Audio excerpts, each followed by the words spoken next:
இந்த மாதிரி கன்றாவியான கதைக்கு வந்து பார்த்தோன்னா நம்ம மியூசிக் வச்சு தான் முட்டு கொடுக்க முடியும் அப்படின்றதுனால தான் வந்து ரவி பசூரை போட்டிருந்தாங்களே தெரியல. ஏன்னா தாறுமாறா இருந்துச்சு, பேங்கராவும் இருந்துச்சு பேக்ரவுண்ட் ஸ்கோர்லாம். ஏன்னா இவ்வளோ வந்து ஒரு கொச்சையா வந்து ஒரு ஆண் வந்து நிர்வாணமா இருக்கிற மாதிரி இந்த வந்து ஐடியா வந்து எனக்கு புரியல. எப்படி டாக்ஸிக் பேரே டாக்ஸிக்ங்கிறது ஒரு மோசமான வார்த்தை தான், அதை டைட்டில் வச்சிருக்காங்க. நம்ம யாஸுக்காகவே அந்த படத்தை எத்தனை வேணாலும் பார்க்கலாம். அது இல்லாமல் தமிழ் ஆக்டர்ஸ் நயன்தாரா நடிச்சிருக்காங்க. ஆனா கண்டென்ட் வைஸ் ரொம்ப வந்து கேவலமா பண்ணியிருக்காங்க ப்ரோ, சீரியஸ்லி. ஏன்னா ஒரு பெரிய அந்தஸ்துல இருக்கிற ராக்கிங் ஸ்டார் யஷ் அவரை வந்து இந்த மாதிரி ரோலுக்கு வந்து பண்ணலாம் அப்படின்னு கீத் மேம்க்கு வந்து எப்படி வந்து இந்த ஐடியா வந்ததுன்னு தெரியல. ஏன்னா இந்த படத்துல வந்து அவ்வளோ ஆபாசமா அவ்வளோ வந்து பார்த்தோன்னா ஒரு கொச்சையா ஒரு விஷயம் வந்து பண்ணி ரொம்ப வல்கரா பண்ணியிருக்காங்க, ரொம்ப அடல்ட்டு. அது மட்டும் இல்லாமல் ஏகப்பட்ட வைலன்ஸு. இது இந்த மேக்கிங்கு இதெல்லாம் பார்க்கும்போது ஒரு லேடி தான் டைரக்டர் அப்படிங்கும் போது சத்தியமாக நம்பவே முடியல. அந்த அளவுக்கு மேக்கிங் சூப்பராக இருக்கு. சத்தியமா எனக்கெல்லாம் வந்து மனவேதனை ப்ரோ, சீரியஸ்லி. ஏன்னா 300 கோடிக்கு வந்து பார்த்தோன்னா மிருகம் படம் எடுத்த மாதிரி எடுத்து வச்சிருக்கிறீங்க அப்படின்ற மாதிரி தான் இருந்துச்சு. ஆனால் மேக்கிங்காக சூப்பராக இருக்குங்க. பட் கருத்தியெல்லாம் வந்து எனக்கு வந்து ரொம்ப ரொம்ப கோவம் தான் வருது. வேற எதுவும் ஹாலிவுட் படத்துக்கு ஈக்குவலான ஒரு தரத்திலேயே பண்ணியிருக்காங்க. கிராஃப்டா பார்த்தீங்க அப்படின்னா செம்ம மேக்கிங்ஸ் எல்லாமே வந்து பண்ணியிருக்காங்க. ஒரு விஷுவல் ட்ரீட்டாகவும் இருக்குது இந்த படத்துல. அதே மாதிரி அந்த ராயான்ற அந்த ஒரு யஷோட கேரக்டர் வந்து ரொம்ப ஸ்ட்ராங்காக இருக்கும் அப்படின்னு நினைக்கிறேன். அதே டிக்கெட்டுன்ற கேரக்டருக்கு ஹேர் ஸ்டைல் எல்லாமே வந்து சூப்பராக இருக்குது. நம்ம கேஆர் அத்வானி நடிச்சிருக்கிறாங்க, ருக்மணி வசந்த், நயன்தாரா அவங்க எல்லாமே நடிச்சிருக்கிறாங்க. எல்லாமே சூப்பராக இருக்கும். ஆக்சுவலாக இது வந்து நீங்கள் கேட்பீங்க, ஒரு சில தத்துவ ஞானிகள்லாம் கேட்பீங்க. ஸோ கமெண்ட் பாக்ஸில் வந்து சொல்லியிருப்பீங்க, படத்தை படமாக பாருங்கடா, இதுக்குடா வந்து கேள்வி கேட்குறீங்க அப்படின்னு நீங்கள் கேட்பீங்க. அதே படத்தில் வந்து பார்த்தீங்கன்னா பேட்கேர்ள் படத்துக்கு கொடை பிடிச்சிட்டு வந்து பேட்கேர்ள் படத்துக்கு வந்து கொடி பிடிச்சிட்டு வந்த ஒரு சில பேர்லாம் இந்த படத்தப்போ எங்கே போனாங்கன்னு எனக்கு தெரியல. ஏன்னா தமிழ் படத்தில் எடுத்தால் மட்டும்தான் வந்து உங்களுக்கு இலக்காரம். ஆனால் வந்து தெலுங்கு படம், இந்த பேன் இந்தியா மூவிஸ் அப்படின்ற படத்துலலாம் உங்களுக்கு வந்து பெரிய பிரச்சனையாக இருக்கும்.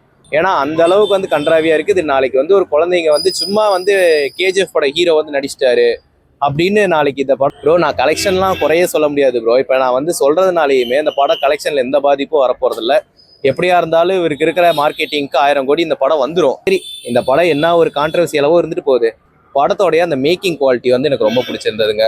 அதுவும் அந்த சர்க்கஸ் போர்ஷன்லாம் வந்து ரொம்ப சூப்பராகவே பண்ணியிருந்தாங்க. அவ்வளோ வந்து விஷுவல் ட்ரீட்டாக இருந்துச்சு. படத்துடைய அந்த டைலாக்ஸ் எல்லாமே வந்து பார்த்தோன்னா அதுவும் வந்து பார்த்தோன்னா அந்த ஸ்டார்டிங் எல்லாமே நல்லா இருந்துச்சு. இதில் ஒரு டைலாக்லாம் வந்து எக்ஸ்ட்ரீமுக்கு ஒன்று வருது, உன் தம்பியை துண்டு துண்டாக வெட்டி அப்படியே உறிஞ்சிருவேன் அப்படின்ற அந்த டைலாக்லாம் வந்து இதெல்லாம் வந்து தவிர்த்துருக்கலாம். பட் ஆனால் இதையும் வச்சிருக்காங்க ப்ரோ. ரவி பசூர்லாம் சொல்லவே முடியாது. அவர்லாம் வந்து பேக்ரவுண்ட் ஸ்கோர்லாம் வந்து தாறுமாறா போடுற மனுஷன். ஏன்னா அந்த ஒரு டைரக்டர் தான் அந்த மியூசிக் டைரக்டர் தான் வந்து கேஜிஎஃப் படத்தையே வந்து தூக்கி நிறுத்தினாரு. ஏன்னா அதெல்லாம் நம்ம வந்து குறை சொல்ல முடியாது. அதே மாதிரி கலெக்ஷன்ல இந்த படம் எந்த ஒரு பாதிப்பும் வரப்போறது இல்லை. ஏன்னா இந்த வருஷத்துல வந்து நல்ல ஒரு கலெக்ஷன் வரும். ருக்மணி அழகா கட்டிருக்காங்க, ஹாலிவுட் ஹீரோயின் மாதிரி ருக்மணி இருக்காங்க. மியூசிக் சொல்ல தேவையில்ல, கேஜிஎஃப்ல ஒரு உயிர் கொடுத்ததே மியூசிக் தான். அதே மாதிரி இந்த படத்துக்கு வந்து மியூசிக் ஆல்ரெடி பயங்கர குஸ்பமா போயிட்டு இருக்கு. நம்ம படத்தோட யாஸ் வந்து சூப்பர் ஸ்டார் லெவலில் போயிட்டாரு. நம்ம கேஜிஎஃப்ல வந்துட்டு நம்ம இப்போ படத்தில் பார்க்கும்போது நம்ம அவர் என்ன பண்ணாலும் நம்ம ஏற்றுக்கிற நிலைமையில இருக்கிறாரு. நம்ம எப்படி சூப்பர் ஸ்டாருக்கு நம்ம ஃபைட் சீன் வச்சு எப்படி இருக்குமோ அது மாதிரி இப்போ யாஸ் இருக்கார், அந்த லெவலில் இருக்கார். யங்ஸ்டர்ஸ்க்காக யாஸ்னாவே யங்ஸ்டர் தான். அந்த படமும் பார்த்தீங்கன்னா அடல்ட் கண்டென்ட் தான். யங்ஸ்டருக்கு பயங்கரமாக அந்த படம் பிடிக்கும். குழந்தைகள் தவிர்த்து மீது எல்லாரும் பார்த்து என்ஜாய் பண்ணலாம். 2000 கோடி அடிக்குன்னு நினைக்கிறேன். ஏன்னா இது மற்ற ஹிந்தியில் ரிலீஸ் பண்ணுறாங்க, வேர்ல்டு வைடில் ரிலீஸ் பண்ணுறாங்க.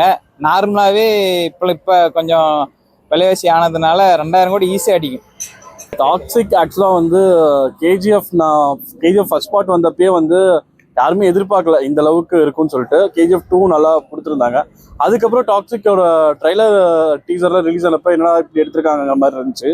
பட் லாஸ்ட்டாக ஃபைனல் கட் வந்ததுக்கப்புறம் மேக்கிங் வைஸாக சூப்பராக எடுத்திருக்காங்க ப்ரோ. கலெக்ஷன் வந்து கேஜிஎஃபே நம்ம 1000 crores மேலே தாண்டிடுச்சு. கண்டிப்பாக அது 1000 crores மேலே தாண்டிடும். ஆனால் எவ்வளோங்கிறது கரெக்டாக இது பண்ணல. எப்படியும் ஒரு 1000 crores அடிக்கும்னு நினைக்கிறேன். 350 கோடி அடிக்கும். வைலன்ஸ் இப்ப எல்லா படத்துலயும் வைலன்ஸ் வரது தான். இதுலயே பாத்தீங்கன்னா கேஜிஎஃப் 1லயும் 2லயும் பாத்தீங்கன்னா வைலன்ஸை பத்தி நிறைய பேசியிருப்பா. அப்படி